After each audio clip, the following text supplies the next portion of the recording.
বন্ধুরা, আপনারা যে দিকটা এখন দেখছেন এটা গড়িয়া মোড়ের দিক, আর এখন যে দিকটা আপনাদের দেখাবো এটা গড়িয়াহাট ক্রসিং বা যাদবপুর ইউনিভার্সিটির দিক।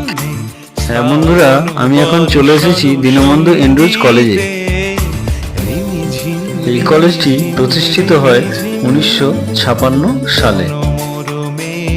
এই কলেজের ঠিকানা 54 রাজা এসি মল্লিক রোড, বৈষ্ণবঘাটা, দক্ষিণ 24 পরগনা, কলকাতা 7,84,000। প্লিজ বন্ধুরা, আমার চ্যানেলটি সাবস্ক্রাইব করে আমার পাশে থাকুন আর এইরকম নিত্য নতুন ভিডিও বানাতে আমাকে উৎসাহিত করুন। আপনাদের একটি লাইক, কমেন্ট ও শেয়ার আমাকে উৎসাহিত করে নতুন ভিডিও বানাতে।